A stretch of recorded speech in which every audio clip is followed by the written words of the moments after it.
আসসালামু আলাইকুম। সুপ্রিয় দর্শক, এই যে আমাদের দেশীয় সিম টেলিটক, এইটার বিরুদ্ধে কিন্তু আমাদের প্রচুর পরিমাণে কিন্তু অভিযোগ এবং অভিমান আছে যে এই সিমের আসলে নেটওয়ার্ক পাওয়া যায় না, বা এই সিমের কোড আসে না, এই সিমের নেটওয়ার্ক স্পিড কেমন, এই যে ইত্যাদি ইত্যাদি, যে আমাদের মনের ভিতরে একটা কিউরিসিটি কাজ করে, এইটার আমরা অবসান দেখব। আজকে দেখুন, আমি যেখানে বসে আছি এইখানে কিন্তু এই যে ফুল 4G অ্যানাবল, এবং আমি এইখানে যেখানে আছি এখানে কিন্তু প্রত্যেকটা সিমের ফুল 4G নেটওয়ার্কটা আমরা পেয়ে থাকি। তো দেখুন, আমি এখানে ফুল 4G নেটওয়ার্কটা পেয়েছি। তো এখন আপনাদের চোখের সামনে লাইভ প্রুফ দেখাবো যে আসলে নেট স্পিডটা কেমন, টেলিটক সিমের 4G স্পিডটা কেমন হয় সেটা আমরা একটু দেখব। ঠিক আছে? তো সেইটা দেখার জন্য আমরা এই যে দেখুন, এখানে তো ইউটিউবের রেস্ট্রিকশনের জন্য আমি বেশি কিছু দেখাইতে পারবো না, তারপর আপনাদের দেখানোর চেষ্টা করবো যে এর স্পিডটা কেমন। এইটা দেখলে আপনারা বুঝতে পারবেন যে আসলে এর স্পিডটা কেমন, এবং আপনি এটা এখন বর্তমানে কিনতে পারেন, কারণ এই টেলিটকের অনেক সুবিধা আছে। কিন্তু আপনার সরকারি চাকরি পেমেন্ট থেকে শুরু করে কল রেট কম, এবং এটা আমাদের দেশীয় সিম, এগুলো কিন্তু আমাদের ব্যবহার করা উচিত। দেখুন, আমরা এখন সর্বপ্রথমে চলে যাব এই টেলিটকের। আমি দেখুন ডাটা কানেকশন কোনটাতে দিচ্ছি এইটাকে দেখাই আপনাদের। দেখুন, এই যে নাম্বার 1 দেখুন, এই যে দেখুন, আমি এখান থেকে আপনাদের দেখাই। এই যে আমি সেটিংয়ে আসলাম, দেখুন এই সেটিং থেকে আপনাদের এই ডাটা কানেকশনটা আমি দেখিয়ে দিই। দেখুন এই যে কানেকশান, কানেকশন থেকে দেখুন এই যে এই মোবাইল নেটওয়ার্ক, দেখুন এখান থেকে দেখুন এই যেখানে। তো বন্ধুরা, আমরা এখান থেকে ডাটা কানেকশনটা আমরা এই দিক থেকে দিব। দেখুন mobile network SIM card manager, SIM card ম্যানেজারে আসার পর দেখুন এখানে 1 নম্বরে আছে রবি। তার মানে কিন্তু এখন আমাদের রবিতে নেটওয়ার্কটা দেওয়া আছে, এবং 2 নম্বর আছে টেলিটক। তো জাস্ট আমরা কী করব, এই মোবাইল ডাটা যেহেতু একে আমাদের আছে এই টেলিটক, উপরে খেয়াল করুন, এবং 2 আছে হলো টেলিটক। জাস্ট আমরা এখান থেকে যে নিচে দেখুন মোবাইল ডাটা 1, তো এইটাকে আমরা চেঞ্জ করে 2 করে দিব। 2 করে দেওয়ার পরে দেখুন আপনাদের উপরে খেয়াল করুন যে আমাদের ফুল 4Gটা কেমন আসে কিনা এটা দেখুন। তো আমরা কয়েক সেকেন্ড ওয়েট করবো এখানে। ঠিক আছে? দেখুন এখানে কিন্তু আমাদের 4G কিন্তু অলরেডি চলে আসছে। আপনার উপরে খেয়াল করুন, আমাদের সেম রবির মতোই কিন্তু একদম ফুল 4G চলে আসছে। দেখুন আমাদের ফুল 4G কিন্তু আমরা টেলিটক অ্যানাবল করে দিলাম। দেওয়ার পর জাস্ট আমরা এখন গুগল প্লে স্টোরে চলে যাব। গুগল প্লে স্টোরে গিয়ে আমি আপনাদের দেখাবো যে আসলে এই যে একটা অ্যাপ্লিকেশন ডাউনলোড দিয়ে আপনাদের দেখাবো যে আসলে এটা কিভাবে ডাউনলোড, বা কত দ্রুত স্পিডে এটা ডাউনলোড হতে পারে। দেখুন এই যে দেখুন, এই ইনশর্ট এই অ্যাপ্লিকেশনটা ডাউনলোড দিয়ে দেখাবো যে আসলে টেলিটকের 4G স্পিডটা কেমন।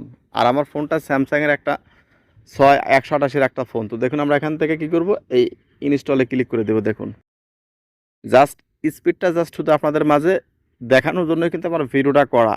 দেখুন দেখা যাক আমাদের স্পিডটা কেমন। দেখুন দেখা যাক। দেখুন বন্ধুরা, স্পিডটা কেমন আপনাদের চোখের সামনে কিন্তু এটা আমি দেখাইতেছি, এবং আমি কিন্তু পরবর্তীতে রবিটাও দেখাবো। তখন কিন্তু আপনারা জাজমেন্ট নিজেরাই করতে পারবেন যে আসলে এইটা কি পরিমাণ পার্থক্যটা আছে এই রবি সিমের সাথে আপনার এই যে কি বলে আপনার টেলিটক সিমের যে নেট স্পিডটা কেমন পার্থক্য আছে। দেখুন বন্ধুরা, এই যে দেখুন আপনারা একটু ভালো করে দেখুন, এটা কিন্তু মাত্র 9% চলে আসছে। দেখুন এখানে কিন্তু দেখাইতেছে ফুল 4G কিন্তু নেটওয়ার্কটা দেখাইতেছে, বাট নেট স্পিডটা কেমন সেটা কিন্তু আপনাদের চোখের সামনেই কিন্তু আমি দেখাইতেছি। আমি কিন্তু ভিডিওটা কখনো কিন্তু পজ করতেছি না। ঠিক আছে? দেখুন, তো দেখুন এই যে এখানে কিন্তু এর স্পিডটা কেমন এটা কিন্তু আপনারা অনেকটা কিন্তু দেখতে পারলেন। দেখুন আমি এখানে 20% পর্যন্ত দেখাবো, এটাই কিন্তু আপনারা দেখতে পারলেন যে আসলে এর স্পিডটা কেমন। তারপরে আমি আপনাদেরকে রবিতে দেখাবো যে আসলে রবিতে স্পিড, সেম অ্যাপ্লিকেশনটা আমি রবিতে দেখাবো। দেখুন আমার 20% পর্যন্ত দেখাবো, তাহলে আপনারা আশা করি স্পিডটা মোটামুটি অনুমান করতে পারছেন, বা এটা দেখতে পারলেন যে আসলে এর স্পিডটা কেমন।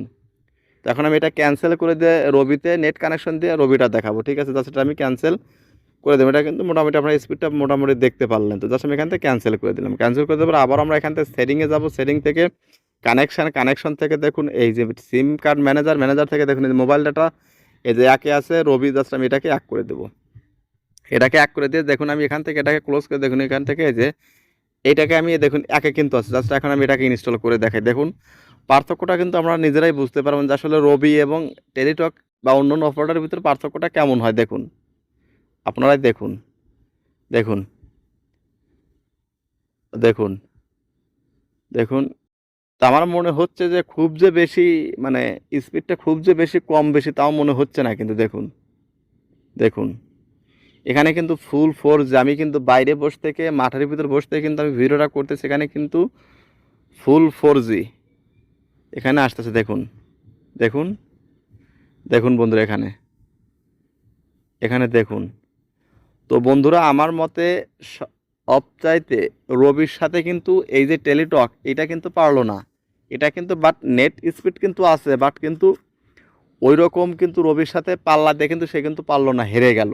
তো জাস্ট এখন আমরা ইউটিউবে অ্যাপ্লিকেশনটা ওপেন করে দেখাবো যে আসলে ইউটিউবটা কেমনভাবে ওপেন হয় বা ওইটাই দিয়ে কেমনভাবে ওপেন হয়, এটা আপনাদের একটু জাজমেন্ট করে দেখাই, তাহলে আপনারা কিন্তু বুঝতে পারবেন। এবং এইটাই দিয়ে কিন্তু আসলে কম্পেয়ারটা কিন্তু দেখাইলাম, বাট আপনি কিন্তু সব ধরনের কাজ করতে পারবেন, যেহেতু 4G অ্যানাবল আছে, আপনি ইউটিউব দেখতে প্রত্যেকটা জিনিস কিন্তু দেখতে পারবেন। বাট পার্থক্যটা দেখানোর মূল উদ্দেশ্য হলো আমার এই ভিডিওর মাধ্যমে। তো ভিডিওটা কেমন লাগলো ভিডিওর কমেন্ট বক্সে অবশ্যই লিখে জানান, এবং আপনি টেলিটক সিম ব্যবহার করেন কিনা এটাও আপনি জানাবেন। তো দেখুন আমি এখন এখান থেকে রবিতে আমি ইউটিউব ওপেন করে দেখাবো। দেখুন এই ইউটিউব দেখুন কতটুকু সময় নিল, 1.5 থেকে 2 সেকেন্ড। তো দেখুন তারপর আমি এখান থেকে এই কানেকশন থেকে আবার আমি এই রবিটাকে বাদ দিয়ে আমি এই যে এয়ারটেলটাকে দিয়ে, সরি টেলিটকটাকে দিয়ে দিলাম, দিয়ে দেওয়ার পর আবার আমরা এখান থেকে ইউটিউব ওপেন করবো। দেখুন এখান থেকে আমরা রিফ্রেশ দিয়ে দিলাম। দেখুন দেখুন এখান থেকে কিন্তু দেখুন কিছুটা পার্থক্য কিন্তু আমাদের হচ্ছেই, যে জিনিসটা কিন্তু আপনার এইখানে কিন্তু 2 থেকে 3 সেকেন্ডের ভিতরে কিন্তু রবিতে ওপেন হয়ে যাচ্ছে ইউটিউব, আর এখানে কিন্তু 5 থেকে 7 সেকেন্ড লাগতেছে ওপেন হতে। তো এই ছিল মোটামুটি নেট স্পিডের পার্থক্য।